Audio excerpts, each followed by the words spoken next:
Radyo Philippines. Unmatched, #1 and most trusted source of news and information. Fast Paradyo Bombo! Philippine Standard Time, 3 minuto sa makalipas ng alas 6 ng umaga. Magandang umaga, lungsod ng Dagupan, lalawigan ng Pangasinan. Sa inyo ang Bombo News and Views sa morning edition ngayong araw ng Martes, Oktubre 28, taong 2025. Christmas is a time for sharing, giving gifts for everyone. What matters now is this Christmas we share the love. Mga kabombo, para sa ating Christmas countdown, mayroon na lamang tayong 58 days bago sumapit ang Pasko.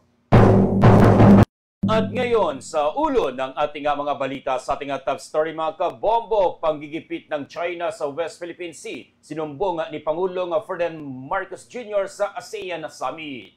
Sa balitang lokal, 77 taong gulang na lalaki na sawi matapos saksakin ng kainuman sa isang handaan sa bayan ng Tayuga. Sa ating balitang pambansa, 79 na opisyal ng Ombudsman na pinagbibitiwa ni Ombudsman Jesus Crispin Remulla. Sa balita sa ibayong dagat, paghahanap ng maninakaw na alahas sa Lobwa sa Paris, France, nagpapatuloy pa, investigasyon lalaliman pa. Sa balitang espesyal, isang aso sa Cordova sa Cebu naging friendly sa kawatan na nanloob sa kanilang pamamahay. Sa balitang palakasan, pambato ng Pangasinan, umaasa sa panibagong tagumpay sa beach volleyball sa Batang Pinoy 2025. At sa ating Bombo News analysis sa issue ng kinalimutang confidential fund ni Vice President Sara Duterte, muling bubuksan ni Ombudsman Boying Remulla. At ngayon, sa detalye ng ating mga balita at sa ating top story, mga kabombo, isinumbong ni Pangulong Ferdinand Bongbong Marcos Jr. sa mga lidera na dumalo sa 47th Association of Southeast Asian Nations or ASEAN Summit ang mga panggigipita ng China sa pwersa ng Pilipinas sa West Philippine Sea. Sa kanyang talumpati sa 30 na ASEAN sa US Summit, kung saan dumalo si US President Donald Trump, sinumbong ng Pangulo ang mapanganib na maniobra ng mga barko ng China laban sa barko ng Pilipinas.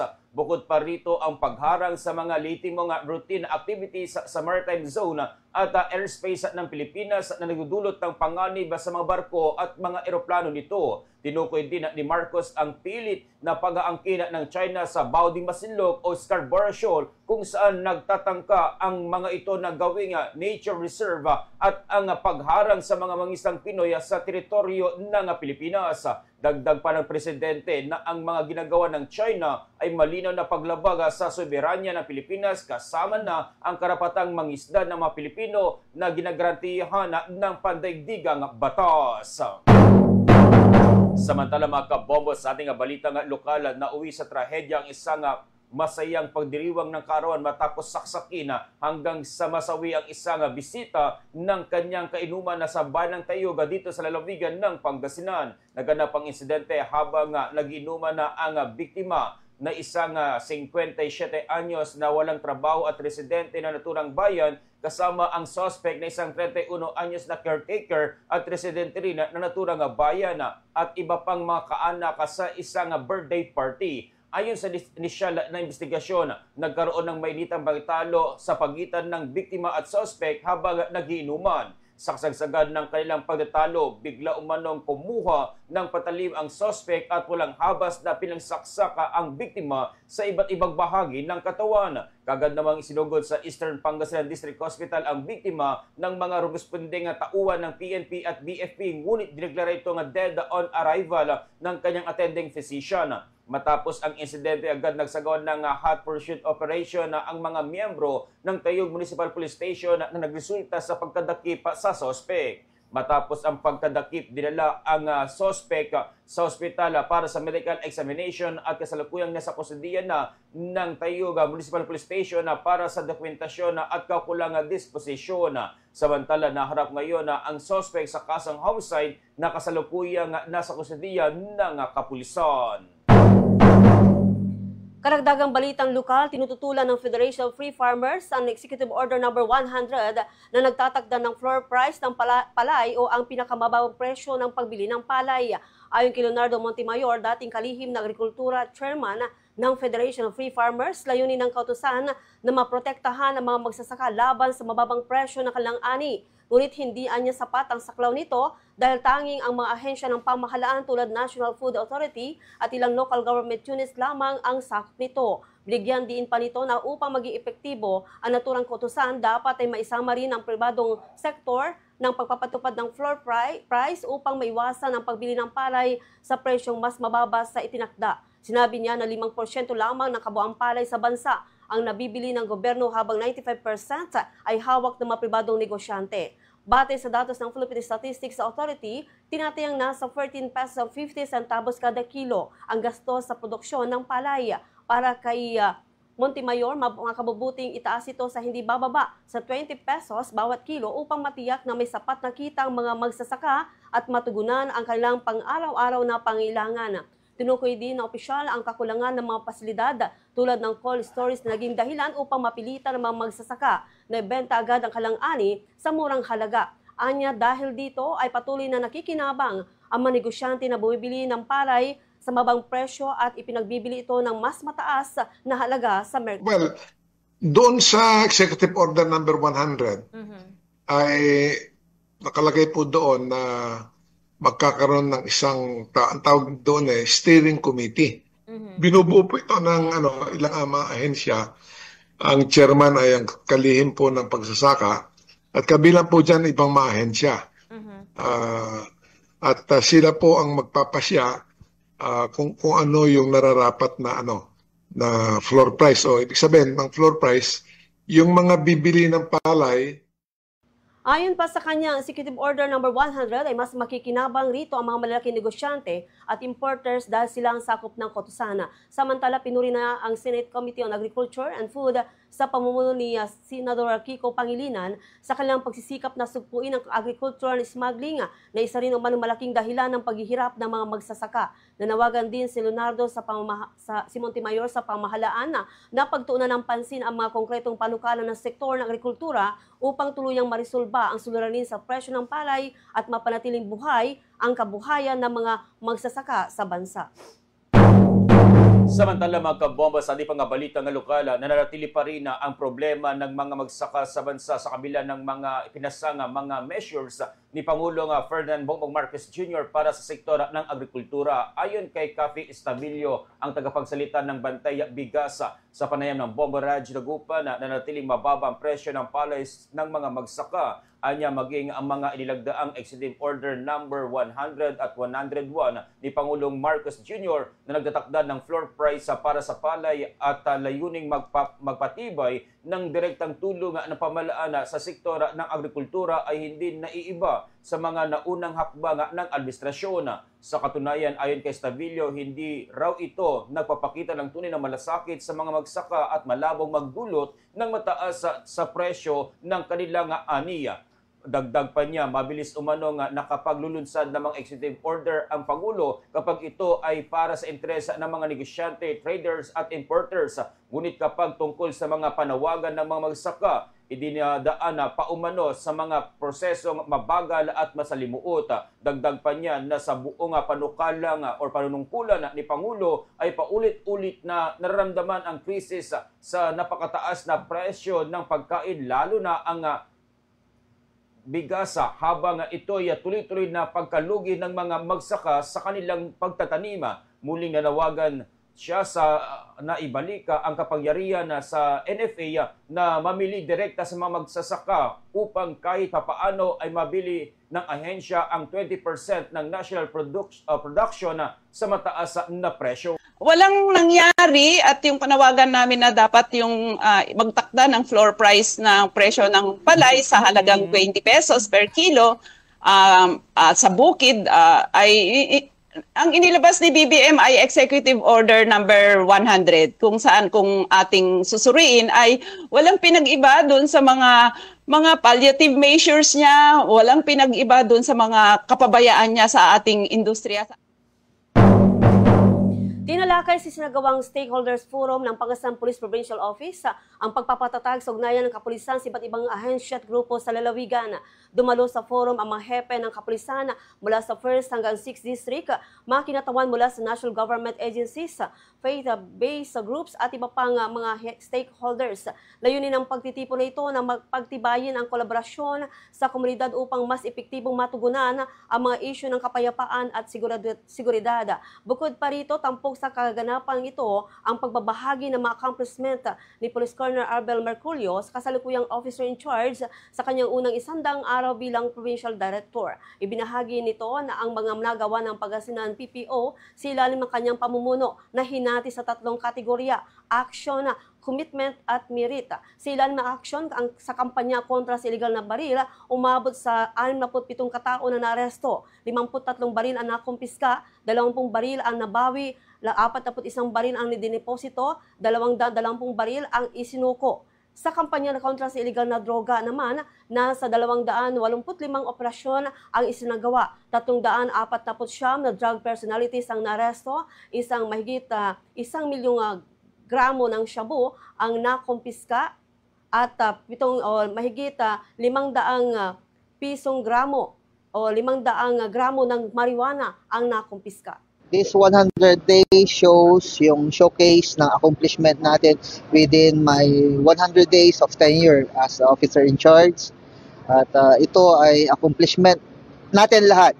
Hindi ko sinasabi accomplishment ko, but it's a teamwork between the police officers from 1st District to 6th District, and of course with the support of the stakeholders. Yes, napakarami po.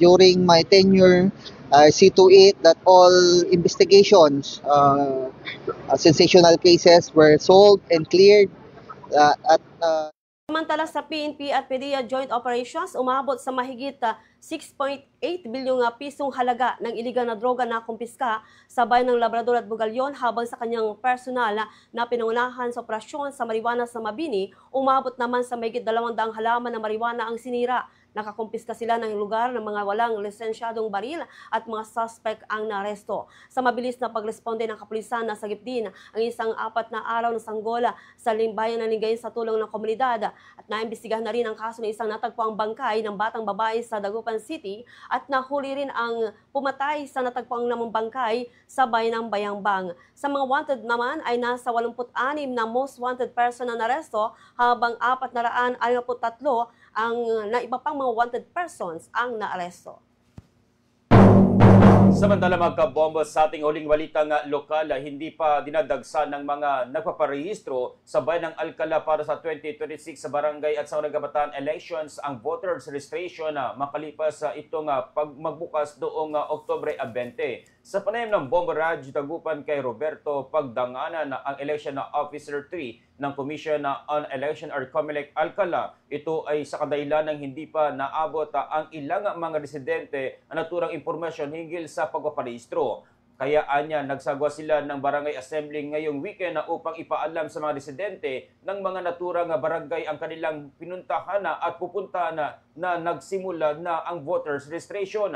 Sa kasalukuyan, paunti-unti o paisa-isa pa lamang ang pupunta sa kanilang opisina kumpara sa nakalipas or sa nakaraang nagbukas ito. Gayunpaman, marami rin naman anya ang mga nagpa-transfer. Nagpaalala naman si Pagdanganan na sa katipunan ng mga kabataan na nasa edad 18 na hindi na nila kailangan magparehistro muli kung nagawa na nila ito noon.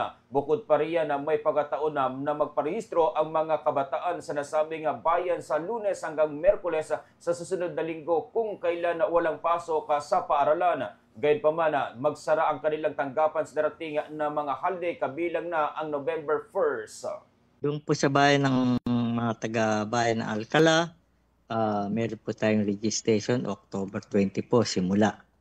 Ang registration hanggang May 18. Sinasabi ko po dito sa Barangay Assembly, mga kamag-anak ng OFW, meron po tayong reactivation, online reactivation sa iba't ibang sulok ng mundo na pwede po silang makapagparehistro kahit wala po sila sa Alcala.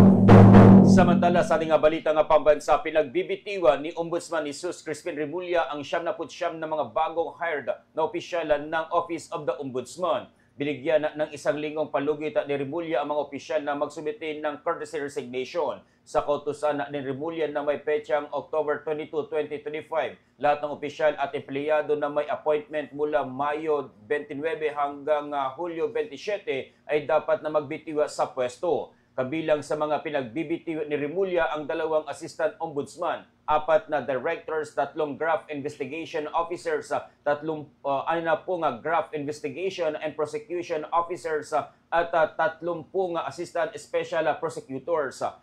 Palo ang salary grade ng mga ito ng 25 hanggang 29 o buwan ng sahod na merong 111,727 hanggang 180,000 pesos.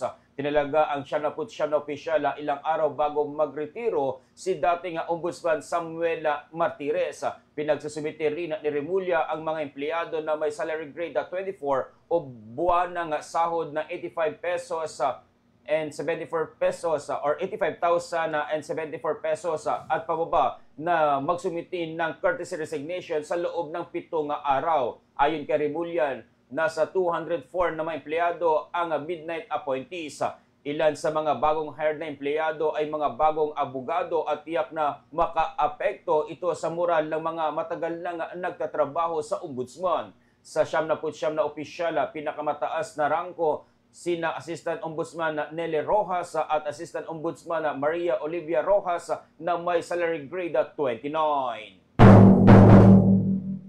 Karagdagang balitang pambansa, tinutukan ng Office of the Ombudsman ang usapin patungkol sa pagkokonsidera sa mga mag-asawang Curly at Sara Diskaya bilang mga state witness.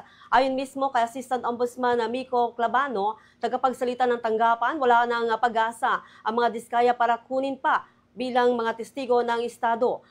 Bunsudan niya ito sa pahayag at ipinapakitang pagputol ng mag-asawa sa kooperasyon at pakipagtulungan nila sa pamahalaan kaugnay sa nagpapatuloy nitong investigasyon sa flood control projects anomaly. Kung kaya't sa halip na kunin bilang state witness, itinuturing na ngayon ng Ombudsman ang mga Diskaya bilang mga hostile witnesses sa kaso. Dagdag pa niya dahil sa hindi sila kinokonsidera na maging state witness, ang mag-asawa ngayon naharap bilang mga respondents o akusado sa mareklamo o kasong isasampa ng ombudsman laban sa kanila. Ayon kay Assistant Ombudsman Clabano, reklamong malversation of public funds, falsification of public documents at iba pang reklamo kaugnay sa krimen na mari nilang kaharapin. Inihiyag pa ni Assistant Ombudsman Clabano na tiyak namang di makakalusot ang mag-asawa sa pananagutan dahil higit 4,000 project bids ang sinalihan ng mga Diskaya. Kung kaya't mariing pinanindigan ng naturang tagapagsalita na imposible na matupad ang mithiin sana nilang makuha pa bilang mga state witnesses sa kaso. Idinagdag pa nito na alinsunod sa hindi makapagtulungan ng mga Diskaya, babawiin na rin ang prosekusyon hatid ng pamahalaan sa mag-asawa dapat sanang kalakip ng kanilang pagtestigo. Paliwanag niya ang proteksyon ay binibigay sa kanila buhat nang sila'y mag-apply para sa protection na program ng Department of Justice na layong maging state of witnesses. Samantala sa ating huling balitang pambansa, naharang at naitaboy ng tropa ng Armed Forces of the Philippines or AFP ang Chinese fishing boat matapos itong maktuang iligal ng isda sa karagatang malapit sa Ayungin Shoal sa West Philippine Sea. Sinabi ni AFP Public Affairs Office PAW Chief Colonel Sir Sex sa Trinidad na kumpiska rin sa operasyon ang mga bote na naglalaman ng chemical na cyanide na gamit sa mapaminsalang pangisda. Ang cyanide ayon sa opisyal ay ginagamit sa illegal fishing na nakakapinsala sa coral reefs at iba pang yamang dagat dahil nakakalason ito sa mga isda at iba pa. Hindi naman tinukoy ni Trinidad kung ilang Chinese vessel ang kanilang naharang at naitaboy sa loob ng 200 milyang exclusive economic zone or EEZ ng bansa. Binigang diin pa ng opisyal na ang mabilis na pag-aksyon ng tropa ng AFP sa Ayungin ay nakapigil sa posibleng pagkapinsala sa lugar na nasaklawan ng EEZ. Samantala mga kabombo, magbabalik ang ating pagbabalita makalipas lamang ng ilang paalala. Narito ang ilang mga katanungan na dapat ikonsidera bago mag-umpisa ng negosyo. May malaki bang pondo para kumuha ng isang franchise? Ano-anong klaseng customer ang gustong bentahan ng paninda? Mayroon bang mga hobby o interes na maaring maging pagkakitaan na? Naniniwala ka ba sa isang produkto o serbisyo na maaari mong ibenta? Importanteng sa umpisa pa lamang ng ating pagnanais na magnegosyo, alam na natin kung ano ang ating papasukin upang hindi masayang ang ating pagpapaguran. Ang kaligtasan ay nagsisimula sa atin, kaya't mahalagang maging maingat tuwing tayo ay tumatawid sa kalsada. Narito ang ilang tips na dapat mong isaalang-alang tuwing tumatawid sa kalsada. Tumingin sa kaliwa at kanan bago tumawid. Gamitin ang mga pedestrian lane o footbridge kung mayroon.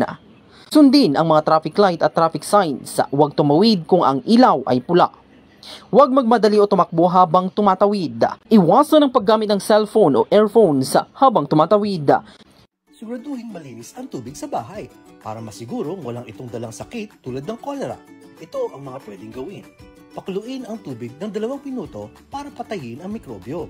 Takpan at hayaan lumamig, saka isalin sa malinis na lalagyan. O maglagay ng tabletang chlorine sa tubig at Samantala mga kabombo, sa ating balita nga ibayong dagat, nagpapatuloy pa rin ang investigasyon at paghahanap ng mga jewelry matapos sa mangyari ang tila Ocean 11 na nakawa na sa naturang museo. Ayon kay Vladilita Valdez, ang Bomba International News Correspondent sa nasabing bansa, sa panayam ng Bomba Raj Dagupan sa pamamagitan ng DNA sample ay natukoy ang isang suspect habang ang isa naman na ay sinubukang makalis ng bansa at nahuli sa airport. Anya, papalalim pa ang sinasagawang investigasyon sapagkat inaalam kung bahagi ang dalawang naarestong suspect sa isang large-scale syndicate.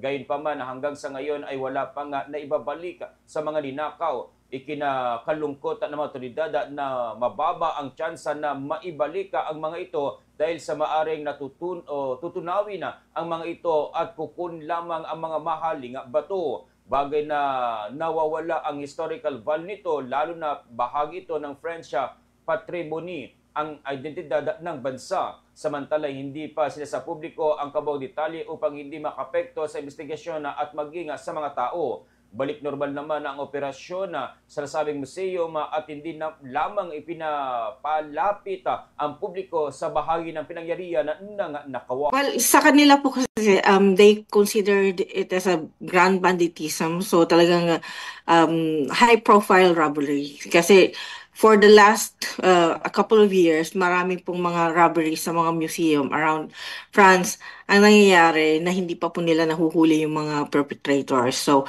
this is the same with this case. And unfortunately, hindi pa nila nahahanap yung mga jewels, which is like very important for French patrimony. Panghuling balita si Bayang Dagat, kaabang-abang sa Japan ang 3 araw na pagbisita ni US President Donald Trump upang makipagkita kay Emperor Naruhito at newly appointed the Prime Minister Sanai Takaichi. Sa panayam ng Bomba Radyo Dagupan kay Hannah Galvez, ang Bomba International News Correspondent sa Japan, alas 5 ng umaga kahapon na makalating si Trump at gabi nang makasama nito ang bagong emperor ng bansa. Anya, nakatakda naman ngayong araw ang pagkipagkita niya kay Prime Minister Takaichi. Inaasahan na sa pagkikitang ito ipapaigtingin pa ng US-Japan Alliance at patatagin pa ang military security. 3 araw manatili ang Pangulo sa bansa bago ito daluhan ang APEC Summit sa South Korea sa araw ng Merkulis. I think all eyes, ang balita ngayon ay nakafocus sa Japan dahil nga sa pagdating. Samantala mga kabombo, sa ating balita nga espesyal, ilan sa mga dahilan na kung bakit nag-aalaga ng aso ang isang pamilya ay upang magsilbi rin itong bantay. Pero paano naman kung ang iyong aso ay lover sa nagpapatunay na siya ay isang sa pagpapatunay na siya ay isang man sa best friend at maging naluloob na katawan na ay kanyang kinakaibigan. Naging palaisipan na sa pamilyang nakatira sa isang bahay na pinasok ng isang lalaki na armado ng baril sa kinikilos ng alaga nilang aso na tila kakilala at nakipagharutan pa sa suspect sa Cordova sa Cebu. Makikita sa video footage na kuha mula sa loob ng bahay na nakapasok umano ang salarina sa pamamagitan ng pagdaan sa beranda na nasa ikalawang palapag ng apartment building. May nilabas ang lalaki na tila barila at pinasok ang isang kwarto kung saan nandoon na ang ginang na nakatira sa apartment. Tinutukan ng salarin ang ginang at sinabihan na kailangan niya ng pera. Kasi nito makikita ang isang maliit na aso na bagamat tumahol umano tila maamo sa salarina at nakipagharutan pa. Ang ginang naman kinuha ang lalagyan ng alahas at pera at saka nagtungo sa beranda. Sumunod naman sa kanya ang salarina na tila may sinisenyas pa sa ginang. Hindi na nakuhanan ng video ang mga pangyari sa beranda pero sabi ng anak ng ginang inahagis ng kanyang ina ang lalagyan ng alas at peras at saka nagsisigawa. Mabuti na lang at hindi nagpanik ang kanyang ina at kinontrol ang sitwasyon para hindi madamay ang mga kasama nilang bata na nasa kabilang kwarto. Nakatakas ang kawatan at nakuha nito ang pera at alahas. Patuloy na inaalam ng otoridad ang pagkakakilanlan ng kawatan at may takip na muka ng gawin na ang krimen. Sa video makikita na tila masaya ang aso na magtungo sa beranda, ang ginang at ang kawatan.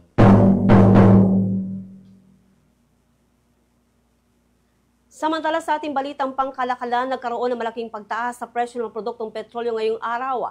Sa kanilang anunsyo, nagdagdag ng 2 pesos kada litro sa presyo ng diesel, habang tumaas ng 1 peso 20 centavos kada litro ng gasolina. Ang kerosene ay nagkaroon din ng 1 peso 70 centavos kada litrong dagdag presyo. Ayon sa Oil Industry Management Bureau ng Department of Energy, ang pagtaas ng presyo sa pandaigdigang merkado ay bunsod ng mas mataas na demand sa mga refinery at malaking bawas sa inventaryo ng krudong langis ng Estados Unidos. Dagdag pa rito, tumaas din ang presyo ng krudo sa pandaigdigang pamilihan matapos ipatupad ni US President Donald Trump ang bagong parusa laban sa langis mula sa Russia. Samantala magkabombo sa ating oil price sa watch na kung saan sa may Caltex ang kalang unleaded ngayon ay nagkakalaga ng 69 pesos and 75 centavos per liter. 74 pesos and 70 centavos ang premium diesel ay 66 pesos and 5 centavos. Sa petro naman unleaded nagkakalaga ng 75 or 70 or 57 pesos makabombo per liter. Premium ay 58 pesos and 40 centavos, habang diesel ay 56 pesos and 40 centavos per liter. Sa may Shell unleaded 60 pesos and 34 centavos, premium 66 pesos, habang ang diesel ay 60 pesos and 10 centavos per liter. Sa may gasoline sa Santruma, ang kalang unleaded ay nagkakalaga ng 53 pesos and 50 centavos per liter. Premium 54 pesos and 30 centavos, diesel ay 53 pesos and 80 centavos at ang kerosene ay nagkakalaga naman ng 80 pesos and 5 centavos per liter. Sa palitan ng piso kontra dolyar, ang isang US dollar ay may palitan ngayon na 58 pesos and 90 centavos. Base ito sa datos ng Bankers Association of the Philippines para sa US dollar as of 4 p.m. closing kahapon at magbubukas muli mamayang alas 9 ng umaga. Habang ang datos naman ng Bangko Sentral ng Pilipinas para sa ibang currencies, ang isang Hong Kong dollar ay may palitan na 7 pesos and 55 centavos. Singapore dollar may katumbas na 45 pesos and 19 centavos. Saudi Arabia Rial ay 15 pesos and 63 centavos, habang ang euro ay may katumbas na 68 pesos and 22 centavos. Bombo Foreign Exchange Update is brought to you by Quinbank Business Banking. Sa ating balitang palakasan, nagpangitang gilas ang pambato ng Pangasinan sa unang 2 araw ng Batang Pinoy 2025 sa larong beach volleyball matapos makapagtala ng sunod-sunod na panalo laban sa iba't ibang lalawigan. Ayon kay Coach Eusebio Soles ng Umingan, matagumpay na tinalo ng kanyang koponan ang Sultan Kudarata sa score na 2-0 at sinundan ito ng panalo kontra Rizal Province na 2-0. Nakatagda namang harapin ng Pangasinan na ang Tarlac Province at sa susunod na araw ay makipagtuos sa Sarangani at Northern Mindanao. Ayon kay Solis, nakapasok ang kupunan sa Batang Pinoy matapos magwagi sa R1 na AIA at makatanggap ng medalya sa palarong pambansa dahilan upang hindi na dumaan sa elimination round ng beach volleyball. Mula sa dating 2 manlalaro, 3 na ngayon ang bumubuo ng kupunan alisunod sa bagong format ng torneo. Dagdag niya, maayos umano ang naging pagtanggap at akomodasyon sa mga manlaro, bagay na nagbigay ng dagdag inspirasyon sa kanilang laban. Kilala ang Umingan sa patuloy na tagumpay sa volleyball mula sa pagiging indoor champion noong 2013 Palawan Beach Volleyball Champion noong 2019 hanggang sa pag-uwi ng bronze medal sa National Finals sa Santa Rosa, Laguna noong 2023. Tiwala si Solis at ang kanyang koponan na kaya nilang makipagsabayan sa 43 malakas na koponan na mula sa buong bansa. Bagamat matitindi ang kalaban gaya ng Mandawi City, Bohol, General Santos at NCRs, Caloocan, hangad ng Pangasinan na makapasok man lang sa top 8 bilang patunay ng kanilang patuloy na pag-angat sa larangan ng volleyball. Ang kalaban po namin, Sultan Kudarat, nanalo po kami by straight sets 2-0 at ngayon po katatapos lang po ng Rizal Province, nanalo ulit tayo 2-0, ma'am. Dito po sa Batang Pinoy, wala pong mahirap na team. 43 teams po ang naglalaban na team ng buong Pilipinas. Medal tally ng Batang Pinoy 2025 as of 5:10 AM ngayong araw na ito. Nangunguna pa rin ang Manila na may 17 na medals, 7 golds, 6 silvers and 4 bronze medals. Pangalawa ang Baguio City na may 9 medals, 5 golds, 2 silvers at 2 bronze medals. Kasunod ang Pasig City na may 13 medals, 4 golds, 6 silvers at 3 bronze medals. Nasa ikapat na pwesto ang Cebu City na may 9 medals, 4 golds, 3 silvers at 2 bronze medals. Ang ikalimang pwesto ang Quezon City na may 9 medals na may 4 golds, 2 silvers at 3 bronze medals. Habang ang Pangasinan ay nasa 14 na pwesto na may 4 na medalya, 2 golds, 1 silver at 1 bronze medal. Sa balitang showbiz, ipinagdiriwang ng sikat na boy band na Westlife ang kanilang ika-25 anibersaryo sa pamamagitan ng isang bagong album at world tour. Ayon sa isang pahayag sa media, ang kanilang album na pinamagatang 25, The Ultimate Collection, ay ilalabas sa Pebrero 13 sa susunod na taon. Tampok sa bagong album ang 21 pinakapaboritong kanta ng mga tagahanga at mga bagong awitin na record ng mga miyembrong sina Shayna Filan, Nikki Byrne, Kian Igan at Mark Feli. Bilang paunang handong inilabas na ng grupo ang bagong single na Chariot na kuritan ni Ed Sheeran. Inilarawan nito bilang isang makapangyarihan at nagbibigay buhay na awitin na nagbibigay pugay sa pag-ibig, pamilya at mga mahalagang sandali sa buhay. Kasabay nito, inanunsyo rin ng grupo ang Westlife 25, the Anniversary World Tour na bibisita sa iba't ibang lungsod sa United Kingdom at iba pang bahagi ng Europa. Here now is the Bombo Weather Forecast. Mga kabombo, ang low pressure area or LPE ay tinatayang nasa layong 250 km silangan ng Pag-asa Island sa Kalayaan, Palawan. Ito ay nakapaloob sa Intertropical Convergence Zone or tinatawag na ITZ-CZ na nakakapekto sa Palawan, Visayas at Mindanao. At para malaman natin ang buong detalye ng lagay ng panahon, ating alamin yan sa ating weather reporter na si Bombo Marian Esmeralda. Mula mismo yan sa Bombo Radio Weather Center. Bombo Marian. Mga kabombo, narito po ang ating ulat panahon sa oras na ito. Bagyang maulap hanggang sa maulap ang kalangitan na may mga pag-ulan at pagkidlat pagkulog sa nalalabing bahagi ng Mindanao dahil yan sa Intertropical Convergence Zone o ITCZ. Maulap din ang kalangitan na may mga kalat-kalat na pag-ulan at pagkidlat pagkulog sa Western Visayas. Maulap din ang kalangitan na may kalat-kalat na pag-ulan at pagkidlat pagkulog sa Eastern Visayas dahil sa easterlies. Sa Metro Manila at nalalabing bahagi naman ng Luzon ay nakakaranas din ng bagyang maulap hanggang sa maulap ang kalangitan na may pag-ulan at pagkidlat pagkulog dahil yan sa easterlies. At sa lalawigan naman ng Pangasinan at nalalabing bahagi pa ng Luzon ay nakakaranas din ng bagyang maulap hanggang sa maulap na kalangitan na may pag-ulan at pagkidlat pagkulog dahil pa rin sa easterlies. Samantala, sumikat naman ang araw kaninang alas 5:54 ng umaga, lulubog naman ito mamayang alas 5:30 ng hapon. Samantala, narito naman ang taas ng temperatura sa iba't ibang bahagi ng ating bansa. Sa Luzon area, ang lungsod ng Dagupan ay nakakaranas ng maulap na panahon kung saan naglalaro ang temperatura sa pagitan niya ng 25 degrees Celsius hanggang 34 degrees Celsius. Habang lungsod naman ng Naga ay nakakaranas din ng maulap na panahon kung saan nararamdaman ang temperatura sa pagitan niyan ng 24 degrees Celsius hanggang 31 degrees Celsius.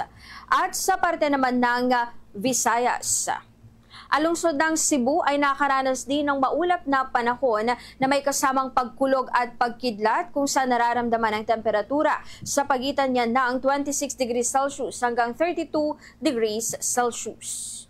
Habang lungsod naman ng Bacolod ay nakakaranas din ng maulap na panahon sa temperatura na naglalaro naman sa pagitan ng 25 degrees Celsius hanggang 31 degrees Celsius. At sa bahagi naman ng Mindanao, alungsod ng Cagayan de Oro ay nakakaranas ng bagyang maulap na panahon kung saan naglalaro ang temperatura sa pagitan niya ng 24 degrees Celsius hanggang 31 degrees Celsius. Habang lungsod naman ng Davao ay nakakaranas din ng maulap na panahon sa temperatura na naglalaro naman sa pagitan ng 25 degrees Celsius hanggang 32 degrees Celsius.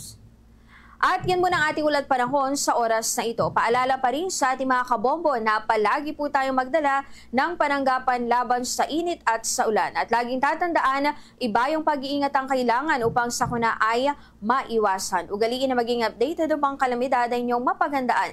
Niyo pong nakasama sa ating ulat panahon para sa oras na ito. Mula mismo sa Bombo Radio Weather Center to si Bombo Marian Esmeralda. And this is Bombo Radio Philippines, the #1 and most trusted source of news and information. Basta Radio, Bombo! Mga kabombo, yan ang kalipunan ng ating pagbabalita at bago tayo magtapos, ating munang balikan ang naging ulo ng ating mga balita sa ating top story. Panggigipit ng China sa West Philippine Sea, sinumbong ni Pangulong Ferdinand Bongbong Marcos Jr. sa ASEAN Summit. Sa balitang lokal, 57 taong gulang na lalaki nasawi matapos saksakin ng kainuman sa isang handaan sa bayan ng Tayug. Sa ating balita nga pambansa, 79 na opisyal ng Ombudsman pinagbibitiw ni Ombudsman Jesus Crispina Remulla. Sa ibaing dagat, paghahanap ng maninakaw na Lobwal Jewelry sa Paris, France, nagpapatuloy pa, investigasyon, lalaliman pa. Sa balitang espesyal, isang aso sa Cordova, Cebu, naging friendly sa kawatan na nanloob sa kanilang pamamahay. Sa balitang palakasan, pambato ng Pangasinan, umaasang sa panibagong tagumpay sa beach volleyball sa Batang Pinoy 2025. At sa ating Bombo News Analysis, sa issue ng kinalimutang confidential fund ni Vice President Sara Duterte, muling bubuksan ni Ombudsman Boying Remulla. Mga kabombo, maaring tutukan ang mga kaganapan at update sa mga latest na pangyayari sa pamamagitan ng ating himpilan, ang Bombo Radyo Dagupan. Christmas is a time for sharing, giving gifts for everyone. What matters now is this Christmas we share the love. Mga kabombo, para sa ating Christmas countdown, mayroon na lamang tayong 58 days bago sumapit ang Pasko. Sumainyo ang Bombo News and Views sa morning edition ngayong araw ng Martes sa Oktubre 28, 2025 at kami ay naging matagapag-balita. Bombo Legion Noe Aquino. At Bombo Frami Sabado, and this is Bombo Radio Philippines, the #1 and most trusted source of news and information. Basta Radio, Bombo! Sisimulan muli ni Ombudsman Jesus Crispin Remulla na buksan ang issue ng confidential fund na matagal nang ibinabato laban kay Vice President Sara Duterte. Tiniyak ni Remulla na hindi maisasantabi ang mga alegasyon o issue ng korupsyon na kinasasangkutan di umano ng Vice Presidente. At kasabay ng pagsusumiti ng liham ng Tindig Pilipinas sa kanyang tanggapan upang himukin itong imbisigahan ng mga alegasyon, sisimulan na rin ng Ombudsman ang fact-finding. Matatandaan na halos mabaon na sa limot ang inaasahan sanang impeachment trial ni VP Sara Duterte matapos mauwi sa pagka-archive ang articles of impeachment nito. Kung magkukumit si Remulla sa issue na ito, pagpapakita ito ng magandang development sa justice system ng ating bansa kung saan hindi na uuwi sa limot ang malalaking issue na kinasasangkutan ng mga matataas na opisyal. Lalo na't ibinahagi pa niya na ikinukonsidera niya ang articles of impeachment bilang gabay sa isasagawang fact-finding. Halos hindi rin kasi ito binigyang halaga noon sapagkat maraming mambabatas na tinututulan ang impeachment trial ni Duterte. Gayunpaman, sa muling pagbuhay nito, panibagong bangayan pang politika ang haharang sa pagpapanagota. May mga nakabang nang magdidepensa para kay VP Sara. Kahit hanggang sa ngayon, malaking katanungan ang paggasa nito sa intelligence at confidential funds. Bukod pa riyan, hindi pa tiyak kung bibigyang pansin ito na Duterte kung ilang beses na niya rin itong inisnab ang pagdinig ukol sa isyu. Ano kaya ang magiging hakbang ng ombudsman na mapatunayan lamang na hindi bias ang pag-iimbestiga nito na ibinaon na isyu ni VP Sara Duterte? Yan ang ating Bombo News Analysis sa oras na ito. Nakasama niyo si Bombo Justin Fontanilla Rosette, and this is Bombo Radio Philippines, the #1 and most trusted source of news and information. Basta Radio Bombo!